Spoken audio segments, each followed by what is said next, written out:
Assalamualaikum warahmatullahi wabarakatuh. Halo anak soleh dan soleha, berjumpa lagi dengan Bu Fatimah di pelajaran Akidah Akhlak. Hari ini Ibu akan menjelaskan mengenai taubat yang ada di pelajaran 6. Jadi persiapkan bukunya, persiapkan telinganya dan juga matanya. Simak dengan baik video berikut ini. Materi yang akan kita pelajari hari ini yaitu pengertian taubat, kesalahan atau dosa, kalimat taubat, tata cara atau adab taubat, dan juga manfaat dari taubat. Manusia adalah makhluk ciptaan Allah.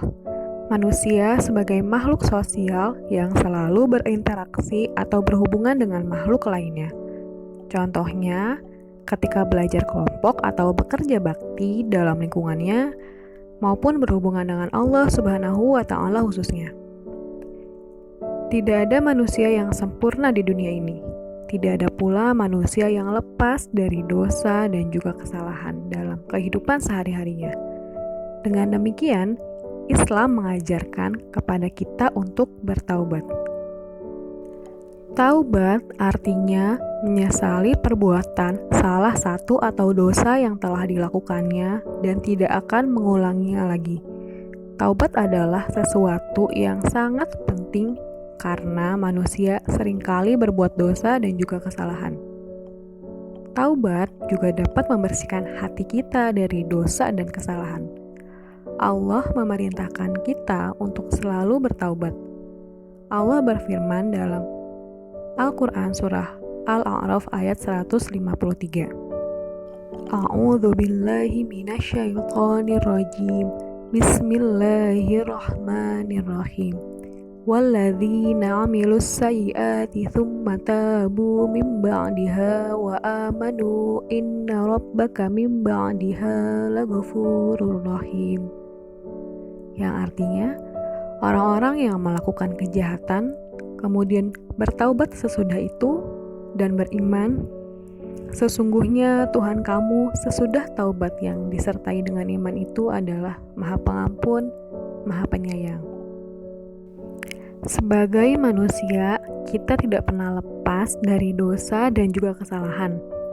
Dosa artinya melakukan hal yang dilarang syariat atau agama, bahkan Rasulullah SAW menjelaskan bahwa dosa adalah suatu hal yang menggelisahkan hati seseorang setelah melakukannya.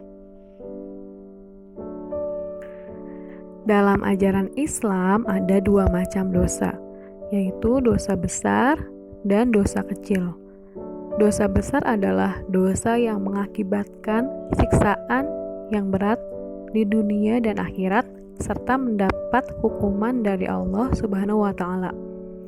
Jadi dosa besar ini adalah dosa yang Allah berikan ancaman dan juga peringatan. Jadi jikalau melakukan dosa ini, maka ada balasannya seperti ini.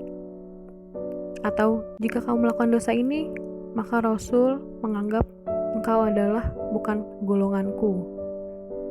Dan berbagai macam peringatan yang sudah tertera dalam Al-Quran dan juga hadis Nabi, itu adalah dosa besar. Sedangkan dosa kecil adalah dosa yang tidak mengakibatkan siksaan dunia akhirat. Dosa kecil juga bisa kita artikan sebagai peringatan yang dilarang oleh agama, tetapi tidak disertai dengan ancaman. Misalnya seperti sesuatu yang dimakruhkan oleh Allah atau yang tidak disukai oleh Allah, seperti tidur di waktu ba'da asar atau tidur di waktu maghrib. Itu adalah salah satu contoh dari dosa kecil. Tapi kita tidak perlu mengklasifikasikan atau apakah dosa yang kita lakukan besar atau kecil. Yang terpenting adalah taubatnya. Jadi apapun bentuk dosanya, kita harus bertaubat dengan sungguh-sungguh. Sebagaimana telah diketahui, taubat adalah menyesali perbuatan yang lalu dan tidak mengulanginya lagi.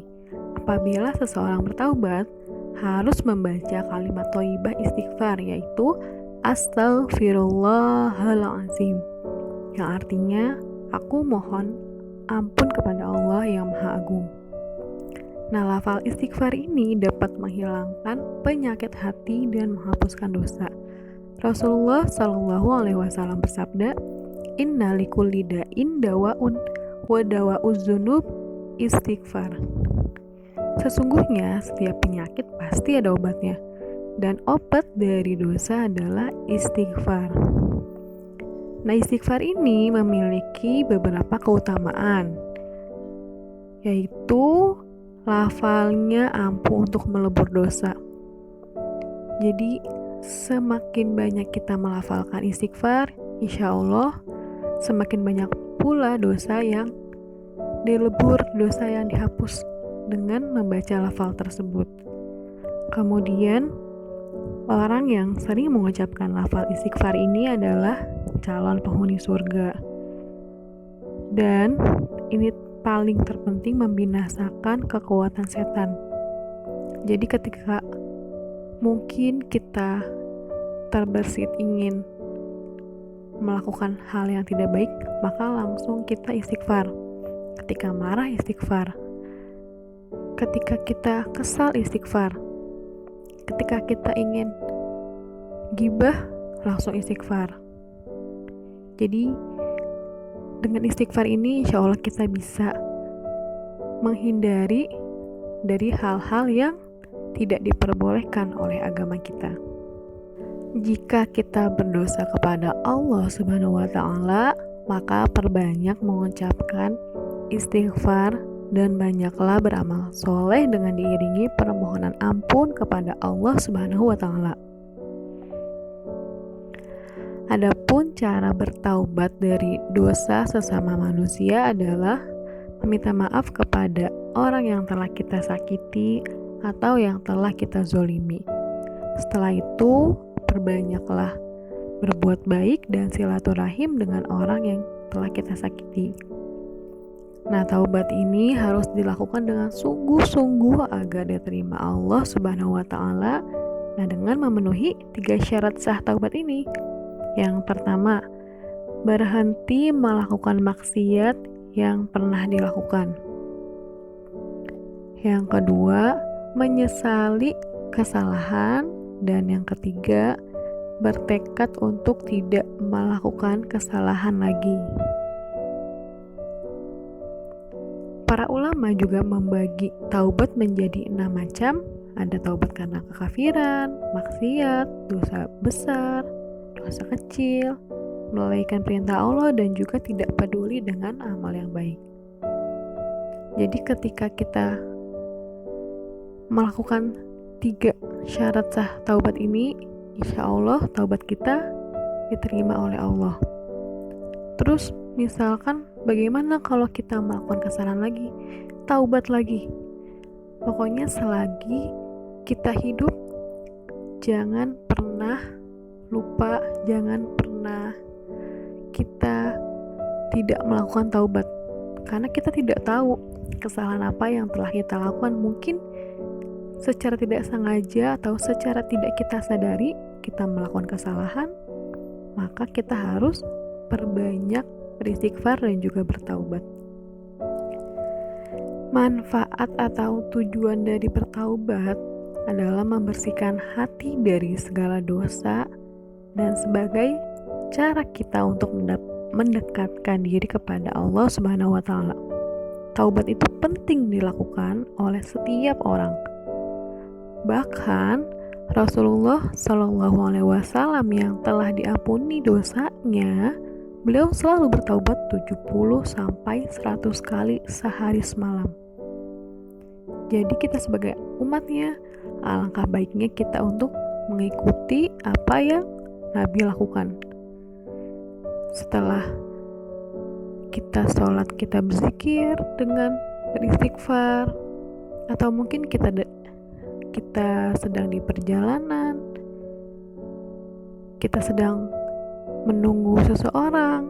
Jadi selagi kita punya waktu luang, kita isi dengan istighfar untuk menghapus dosa-dosa yang kita lakukan. Firman Allah dalam surah An-Nur ayat 31, A'udzubillahi minasyaitonirrajim. Bismillahirrahmanirrahim. Wa tubu ilallahi jami'an ayyuhal mu'minuna la'allakum tuflihun. Dan bertaubatlah kamu semua kepada Allah, wahai orang-orang yang beriman, agar kamu beruntung. Maka dari itu, kita niatkan dan juga kita lakukan dari sekarang, perbanyak taubat, perbanyak istighfar, agar kita masuk ke dalam golongan orang-orang yang beruntung. Alhamdulillahirrabbilalamin.